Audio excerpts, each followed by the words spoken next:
والصلاة والسلام على أشرف الأنبياء والمرسلين نبينا محمد وعلى آله وصحبه ومن تبع هداه إلى يوم الدين أما بعد. Okay, so this is our second class dealing with the seerah of the Prophet salawatullahi wa salamuhu alayhi, and we're of course studying the book Arjuzatul Mi'iyya, dealing with the 100 lines of poetry pertaining to the seerah of the Prophet sallallahu alayhi wa sallam by Ibn Abdul Aziz rahimahullahu ta'ala. Now, last class we covered from the birth of the Prophet sallallahu alayhi wa sallam. We dealt with the year, the month, and the day in which the Prophet sallallahu alayhi wa sallam was born. So for that we said وبعدها كسيرة الرسول موجزة منظومة الفصول مولده في عاشر الفضيل. Okay, the first thing the Sheikh he starts out with is the day. So he tells us that the Prophet ﷺ was born on the 10th day. ربيع الأول عام الفيل. In what month? Rabi' al-Awwal, right? And then he tells us the year, which is the year of the elephant, right? عام الفيل. ألم تر كيف فعل ربك بأصحاب الفيل. Okay. So after telling us that, and he says, لكنما المشهور ثاني عشره. And they say, if you want me to put it on, I'll put it on there. Okay, here we go. لكنما المشهور ثاني عشره. So he says, even though this is his opinion, that the Prophet ﷺ was born on the 10th, he said that the popular opinion amongst the scholars that he was born on the 12th. في يوم الاثنين طلوع فجره. On the Yom al-Ithnain, which is Monday. On what time of day on Monday? Tulu'a Fajrihi, around Fajr time, right? Fajr was up. Okay, now that's where we stopped. The line after that is not very significant because he said, at least the first part of it is not very significant. Then the Sheikh says, وَوَافَقَ الْعِشْرِينَ مِن نَيْسَانَ. وَوَافَقَ الْعِشْرِينَ مِن نَيْسَانَ. Okay, so let's look at each word here. وَوَافَقَ is actually two words together. The waw, which means and then the word wafaqa, which is a verb. Okay, which means to agree with, you know, or accept, like you said, to accept. But here it means to agree with or to coincide with something or someone. Okay, so what are we agreeing with, or what is this agreeing with? The information that came before. What is it agreeing with? It is agreeing with the ishreen, and ishreen, and ishreen means 20. Okay, the 20th in this case, the 20th of, because min means from, or it could mean of, Naysana. The 20th of Naysana agrees with something that was mentioned before it. Okay, so what is Naysana? Naysana is the 4th month in the Roman calendar. So it's April. Another way of saying April is Naysana. Okay, so the 20th of Naysana is the exact equivalent to the 12th of Rabi' al-Awwal. Okay, now it could be the 12th or the 10th. You know, if we say that the Sheikh is giving more information about his preference in regards to the Prophet ﷺ birth, then we say that 20th of April or the 20th of Nisana is the same as the 10th of Rabi' al-Awwal. But if he is continuing from the last line, which is telling us the most popular opinion that the Prophet ﷺ was born on the 12th, then the 20th of April agrees with the 12th of Rabi' al-Awwal. So that's the first part. That's this part right here of the line. وَوَفَقَ الْعِشْرِينَ مِن نَيْسَانَ. Now the second part says وَقَبْلَهُ حَيْنَ أَبِيهِ حَانَ. وَقَبْلَهُ حَيْنَ أَبِيهِ حَانَ. قَبْلَهُ. There's actually 3 words in this قَبْلَهُ. Wa qablahu. Wa means and, then we have qabl, then we have hu. So there's three things. Wa qablahu. Okay, so we translate it as before it. Qabl meaning before, and hu is it, the thing that it's before. Okay, it is referring back to the date of the Prophet, the date of the birth of the Prophet ﷺ. So before his birth, the information that's now going to proceed or come after this is going to be talking about before the birth of the Prophet ﷺ, an event happened. What was it? Hayna abihi hana. Hayna is a noun meaning death. Death of who? Abihi. His father. Right? Because abihi is two words. Right? The noun ab and the ya, which the noun ab and then the ha, he. But in order to combine those two, you need the ya with it, because it's one of the asma al-khamsa, one of the 5 words in the Arabic language that when it's made possessive, it has an extra letter that comes between that word and the word that possesses it. So like, for example, ab is the word that we know that means father.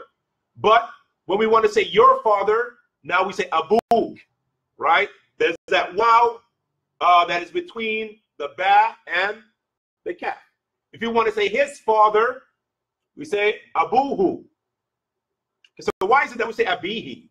Where does that come from? We just said his father meant abuhu. Why do we say abihi? Well, this is for it because this has to do with grammatics. But whenever something impacts a word, it changes the meaning of its original form, especially when we're talking about asma al-khams, the 5 words, which from them is the word ab. Anyone knows the asma al-khams? Anyone studied that? The 5 words that these 5 words, their natural form is only realized when they're connected or they're possessive or being possessed by something else. We have hamuk, abuk, dhu, fu, and I'm missing one. Ahuk. Okay, so you have ahuk, which is ah, right? Which means what? What does ah mean? Brother. Okay, so if you say your brother, ahuka, you have to add the wow in there. Ahi would be my brother. But we're talking about your brother. Okay. Yeah, if it be ahuhu, would be his brother. Ahi, your brother. Ahuha, her brother, and so forth. So you have to have that wow there. The same thing with ab, right? So it will be abi, my brother. Abuhu. My father. Yeah, I'm sorry, my father. Yeah, abi, my father. Abuhu, his father. Abuka, your father. Abuha, her father. Right? So these words, they work like that. Then you have the word ham. So you say hamuka, your uncle. The word ham it means uncle. It's difference in translation. Some say it means brother-in-law or something like that. And when the Prophet ﷺ said hamuka maut, you know, when he talks about the mahram, the people that are permissible for the woman to be around, he said about the ham that he is death. That means it's not permissible for her to be around the ham. So some scholars, they translate that as the brother-in-law or the uncle. But linguistically or in general, it means the uncle from the father's side. So hamuk, meaning your uncle. Hamuha, her uncle. Come on, guys. Oh, you want to dance? Yeah. Okay, hamuha, her uncle. And what's the other one? Amuhu, hamuhu, his uncle, right? Okay, so here, even though the word is ab, right? The ya here is used in exchange or in place of the wow that we gave the examples of. When we say abuhu, right? That wow is now changed into a ya because there's something affecting that word in a sentence. And that's the interesting part of the Arabic language. The words don't stay what you would call jamid, like, you know, they don't stay in one form, the same. They change depending on what part it plays in the sentence. Is that a possessive? That's where it becomes possessive. Well, it's possessive here, but when we say abuhu, it's possessive there too as well. So that's not the reason why the ya is there. The reason why the ya is there, we have to look at the word before it, which is hayna. Hayna is a noun, and it's mudaf or yudhifu ila abihi. You know, so these two words are working together. Hayna abihi. So that word is like how we say Rasulu Allahi, right? Rasulu Allahi. So the dhamma on the word Rasul can be affected if there was something before it. Like if we say, for example, Salamtu ala Rasulillahi. Now see, now we don't say Rasulullahi anymore. We say Rasulillahi. Why? Because of the word ala. When we say the sentence Salamtu, what does Salamtu mean? Salamtu ala. Well, you can say shape, but we say we give the salams to. You can say give the salams to. Salamtu alayh, you know, like that. So we gave the salams to the messenger of Allah. All right, so the ala changes Rusulu to Rusuli. Okay, the same thing here. Our hina changes abuhu to abihi. Okay, so the ya here is not showing possession. It's not showing possession. It's the letter, extra letter that's added in when we have the word ab, and it's being possessed by a pronoun after it. That has to be added in because it's from those 5 special words in the Arabic language which are called al-asma al-khamsa. This in itself is a chapter of study in dealing with grammatics. You know what I'm saying? So if you don't understand it now, it's okay, because this is way out of what we're supposed to be dealing with. You know, but I wanted to explain that because I try to give benefits in the Arabic language in all of my classes, no matter what we study. That's why we go and we look at these words. So abihi, we have the word ab and the possessive adjective he or who, which means his. So his father. And hana is the verb, which means that when someone's time of death has come. Yeah, hana. What uncle? Are you saying brother-in-law, or are you saying his death? No. The word for uncle is ham. It's not here. So hana means that, like you're saying, from being around somebody, like you made like being around somebody that he's not supposed to be, like brother, like death. Like you said, Prophet said that's death. No, I'm not. Alhamu, no. The word that's used in that hadith is mot, to mean death. It says alhamu, mot. Yes. Alhamu, and ham means the uncle. Right. Uncle. Okay. Yeah. Okay. Now the word here that you probably confuse them with the word ham is hayna, which means death. Right. Okay. It also means that. So mot means death, and hain means death. Okay. And this right here, hana, is the verb form of that noun. So hain is the noun, and from that noun we can get a verb, which is hana. Okay, it's similar to running and run. Okay, so run is the verb, running is the noun. That's derived from that verb. So the same thing here in Arabic, we have hana, which is the verb, meaning that death, when death comes to someone, and then we have hain, which is the noun, which means death. Okay, and another word for death in Arabic language is maut. I think there's a third word, but it's not coming to me right now.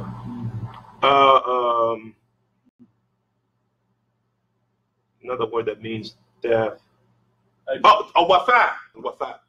No, like you said, tawaffiya. You know, which is another word for dying. someone's time has come. All different ways to articulate on the same thing, the end of life. Same thing, ajal.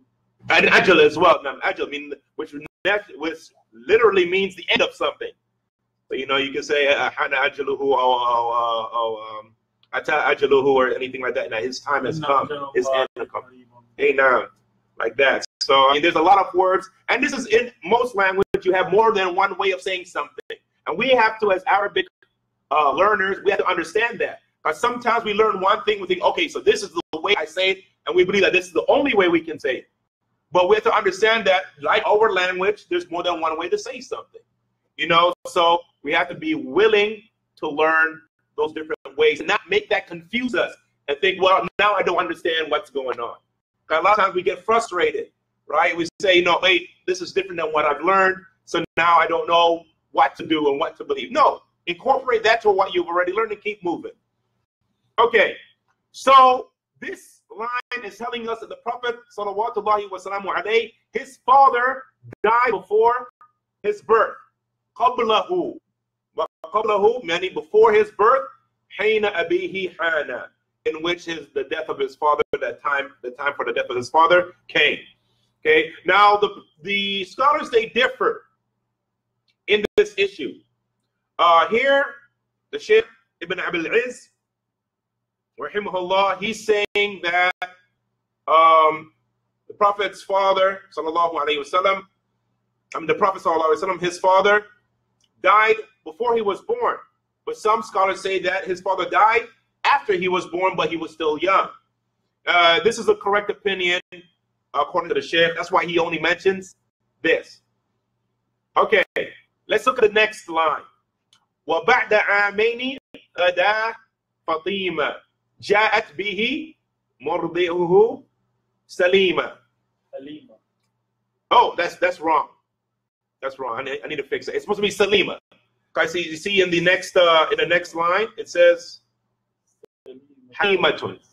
Salima. Ja'at bihi murdi'uhu Salima. See, it says Salima here. Right. That other one I messed up. That was me. That's on me. So ma'diratan.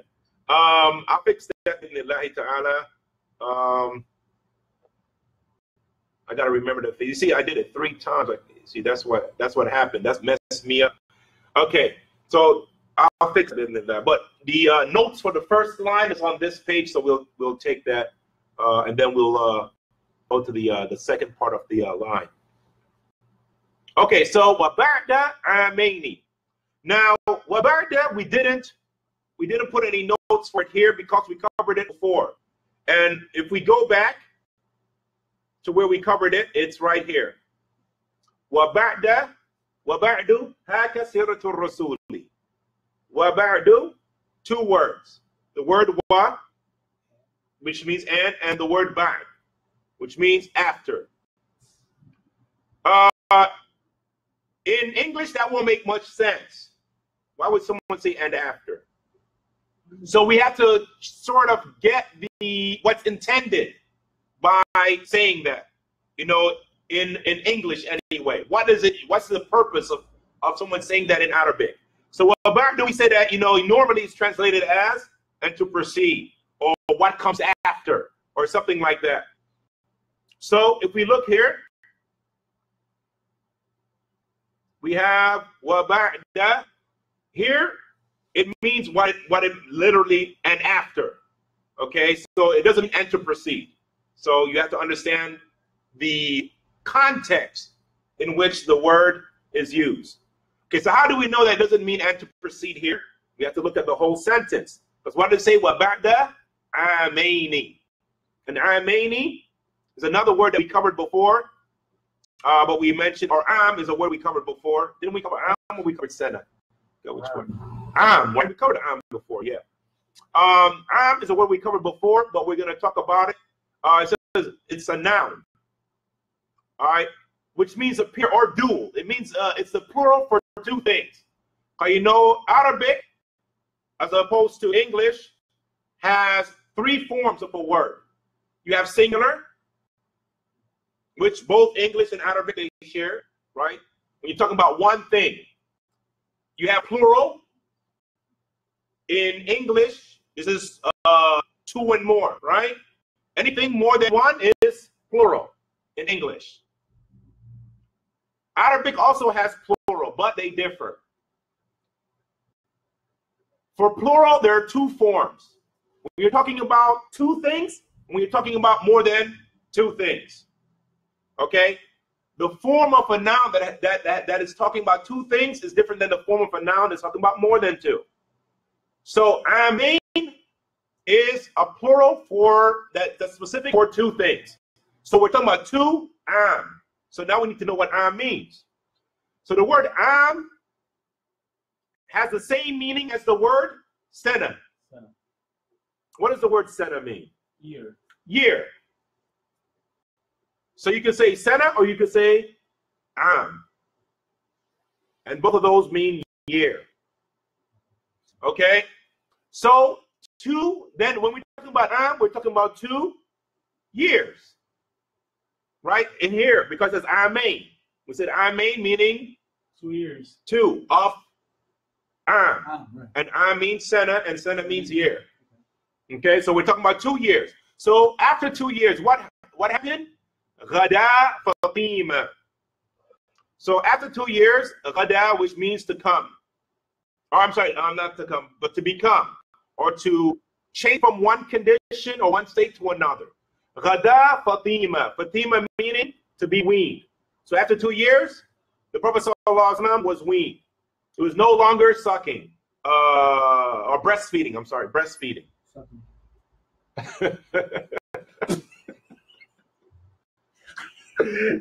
Well, I meant breastfeeding, right? Almost done.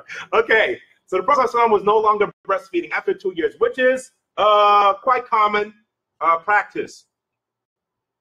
So after 2 years, he was no longer breastfeeding. Ja'at bihi mardi'uhu salima. Ja'at is a verb meaning to come. إذا جاء نصر الله والفتح. جاء. Okay. Now here it says ja'at. There's a ta there. Why? Mu'annath. Right? It's talking about feminine now. When we in the Quran where it says إذا جاء نصر الله, that verb is talking about a masculine, right? It's the nasr of Allah is masculine. So that's doing the action. So that's the reason why there's no ta. But here it says ja'at, because the thing that's doing the action or the person that's doing the action is feminine. Okay, so it means to come. Bihi. Okay, so a feminine person did the action of coming and they came with something. Bihi, because bihi is the preposition and an indirect object. Together, it means with him. And the him here we're talking about is Prophet sallallahu alaihi wasallam. So someone after the Prophet sallallahu was finished breastfeeding came with him. Okay, and this person is a female. Okay, yeah. Ja'at bihi mardi'uhu. Mardi'uhu. Mardi'uhu. All right, I messed up that. But anyway, what does mardi' mean? We have 2 words here. Mardi'. Okay, it's a noun and a possessive adjective. So the word is mardi', and the who is the possessing that word, right? So it means his wet nurse. The mardi' is someone who nurses. You call it mardi'. Okay, so person who suckles a child is called mardi'. Yeah, midwife. No, that doesn't work. I'm just going in. I'm going with you. Okay, I mean, same thing. Okay, it's the same thing, right? Okay, I just want to make sure, because if midwife would be a better word, I would just use that instead. Okay. Okay, Salima, meaning that he came, this is the condition in which she came with him, not her name. The condition in which she came with him was that he was Salim. And what does Salim means? Free from any affliction or defect. That means he was okay. He was in good health and everything. Salim. So that don't mean peace? It's Salim? It could mean. I mean, you can see the correlation between the word peace, meaning there's no affliction, no problem, you okay, right? That's when peace. You can't say you're at peace unless there's nothing going on with you, right? You understand? The world cannot be at peace if there's war, right? And the war is a state of disruption. You said she came, but she came. She came with him, salim. That means he was in a state of salam, which means free from affliction, free from trouble, in a healthy state, no problems, no deformity. You understand? That's what it means here. Gotcha. Sajad bihi mardi'uhu salima. Okay. Halimatun or halimatun li ummihi wa'adat. Okay, so the person, now we know the name of the person who came with the Prophet sallallahu alaihi wasallam, and where did she bring him? So the person is Halima. And it says here Halima is name of the Prophet's sallallahu alaihi wasallam's foster mother. She was the one who nursed him for those 2 years that we just talked about. So she brought him after those 2 years because Halima, she did not live in Mecca. She lived in the Badi. She lived in the desert, in the outskirts. So when she was finished suckling the Prophet sallallahu alaihi wasallam, she had to bring him back. Bring him back to who? Halimatun li ummihi. Li ummihi. So let's talk about li ummihi. Li ummihi, 3 words. We have a preposition and a noun, and it's supposed to be actually a possessive adjective. But the preposition here is the li, the lamb. That's at the beginning or in front of ummihi. The lamb is used for what? That preposition is used for what? What does it symbolize? Belonging to something, right? Possession. Okay? And then ummihi is also, the he is also possessive for the mother. Okay. So here it means to his mother. To his mother. So Halima, who is the wet nurse of Prophet sallallahu alaihi wasallam, brings him back after 2 years to his mother, after he's done nursing. But it didn't stop there, because after she brought him back, it says wa'adat. Wa'adat. This is also, we know the wow is a preposition meaning compare. And.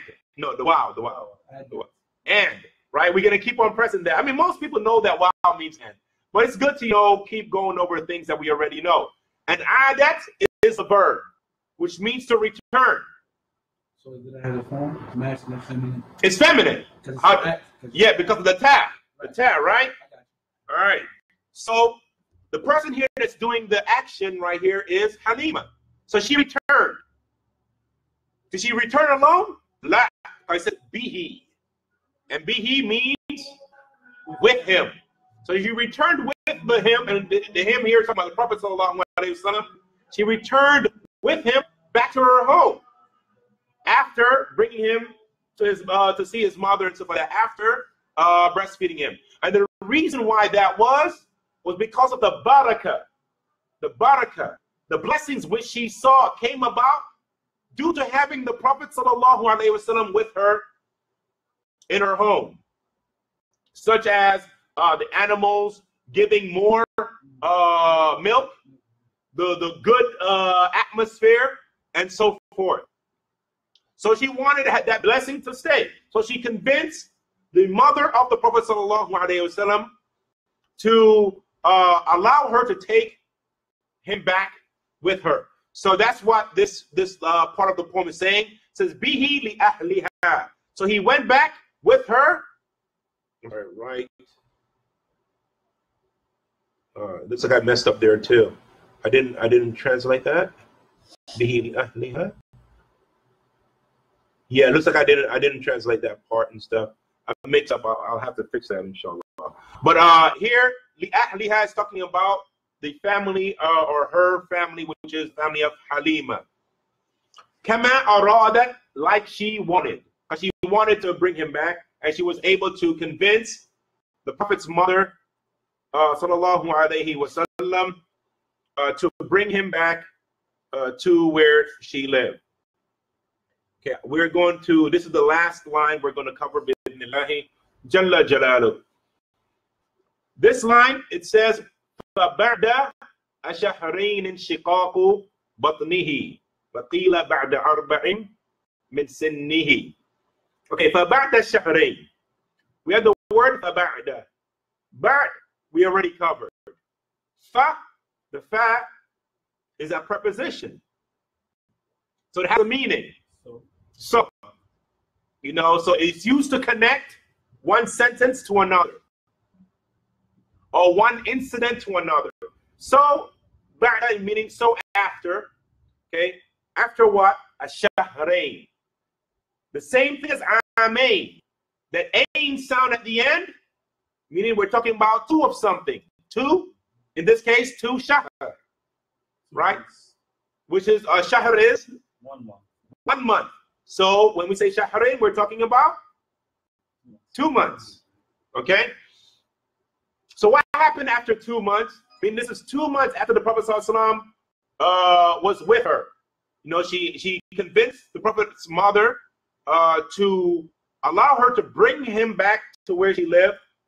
And then 2 months after that happened, 2 months after she bring him back, something happened. What is it? It's inshiqaqu batnihi. Inshiqaqu batnihi. So first we have to know what inshiqaq means, which means a split, right? To split. You have another word? I know how to say it in slang though. What is it in slang? Tatiq. That's the first I heard of that. Tatiq. Yani ta. Like from Qatar. Oh, okay. All right. No. Taqtir. No. Yeah, that works. That works. Taqtir, meaning to split or to separate something by breaking or cutting. Mm-hmm. All right. So what happened? So it split off. Batnihi. Batnihi. His stomach, right? Well, the word batn literally means belly, right? And it's kind of interesting because it kind of sounds like it's close to the word, you know, because the ba in both of them, you know, I mean, we have ba in the word batn, and we have the b in the word belly. So it's kind of, you know, when you hear it, it's not that difficult to say, okay, that's talking about belly and stomach or whatever like that. Okay, so batnihi, his belly or stomach. But this is only a way of taqrib, and bringing it close. Because really what was split was his chest, not his stomach. You know, but, you know, and I still don't understand, or I still don't know the reason why the Sheikh chose the word batn instead of the word sadr. Considering that they're both 3 letters with the sukoon, it wouldn't change the meter of the poem. It wouldn't change the rhyming scheme of the poem. You put sadr in there. So I don't know, and Allah Ta'ala knows best why he didn't do that. Okay, so 2 months, Prophet ﷺ. So if we add the 2 years in which he was nursed plus the 2 months, this incident happened when the Prophet ﷺ was how old? How old was the Prophet ﷺ when his chest was? 4 years. Okay, well, you're going too fast. You're going too fast. We didn't reach that part yet. Okay, we're only at the part of, we know that 2 months, 2 years and 2 months, this happened, right? And there's another opinion, which we're going to get to right now. وَقِيلَ بَعْدَ أَرْبَعٍ مِنْ سِنِّهِ. وَقِيلَ. Usually, whenever you hear this, it is giving you another opinion. Usually, in books, so we're talking about books of knowledge and stuff like that. You know, they'll say so-and-so said, and after they say so-and-so said it, waqila, meaning that there's another position. These other people, they disagree, and their opinion is this. Okay, but if we look at the word waqila, we have 2 things. We have the preposition wa, which means what? And, right? And we have the verb qila. And now this verb doesn't have a subject. It's called, in English, it's called, a verb without a subject is called passive. It's in the verb is in the passive form, right? So What is the regular form of the verb qila? When it's not in the passive, when it does have someone doing the action, what is it? Qala. Right? Qala, which means what? He said. Right? Qala means he said. Or to say, if you want to, do it like that. But qila means it was said. So that way, we don't know who said it. We just know action happened. That's what passive form means, right? And that is a science of morphology when we talk about the Arabic language, because the verb changes the way it looks when we talk about its passive form. Let's give another example of a verb that we know in Arabic. Who knows a verb in Arabic in its regular form? So we can change it to a passive form. You don't know any verbs in Arabic? Kharaja. Okay. Sheikh gave us kharaja, which means to leave. Right? So if you say kharaja Muhammad, Muhammad left. Okay? You with me so far? Now, if you want to say the action of leaving happened, but we don't know who did the action, what would we say? Khurij. Yeah, khurija. Okay? Another way we can do this, which is actually a better example, which would be shariba. Shariba means to what? Do you know it? Yeah, shariba. To drink, right? So when you drink something, or when somebody, so we say shariba Muhammad al-laban. Muhammad drank, and laban means what? What did he drink? Milk. Right? It depends on where you're at, because laban could mean sour milk. Yeah, sour milk, or what's called yogurt milk to some people, or it could mean milk. And there's another one. Halib is is milk. Yeah. So it depends on where you're at. People they use the different words and stuff. But traditionally, laban is considered milk. Okay, so we say shariba Muhammadun al-laban. Muhammad drank the laban. Okay, let's say there's a incident where we know the milk, someone drank it, but we didn't know who. So we have to use a passive form, right? We have to say the milk was drank. Yeah, shuriba al-laban. We put a dhamma on the sheen,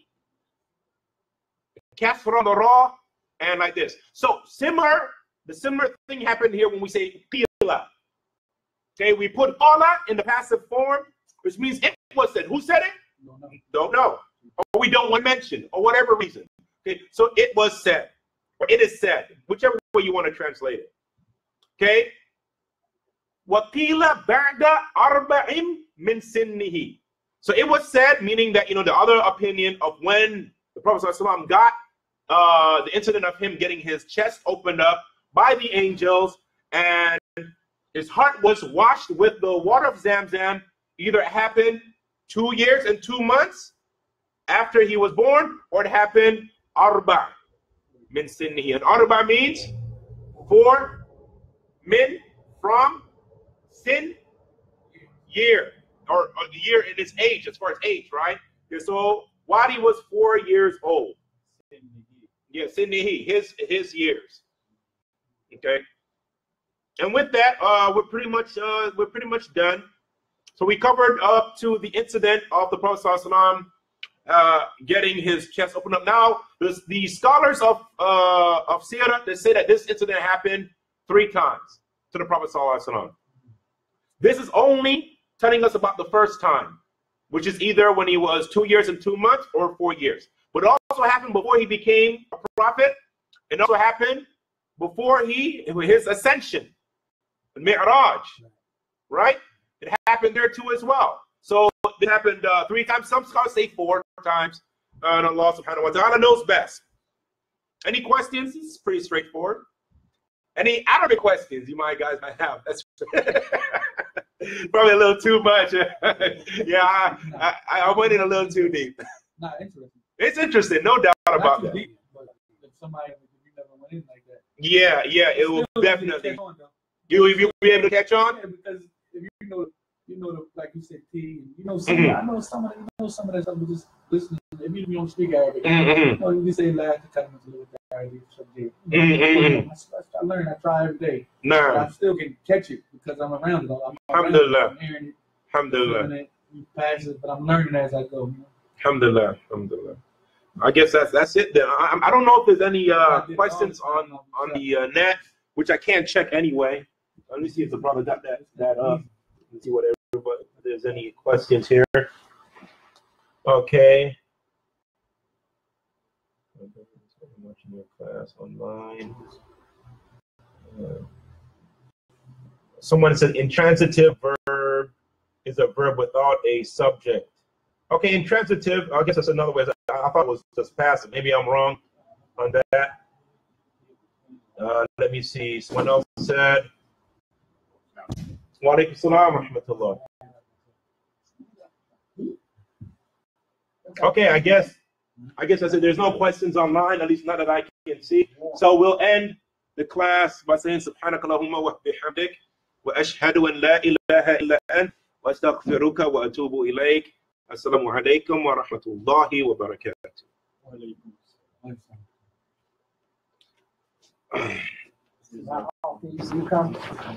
I was supposed to come every 2 weeks. You know, that was the original plan, but you know, Allah is the best of planners, and I wasn't able to make it due to having to take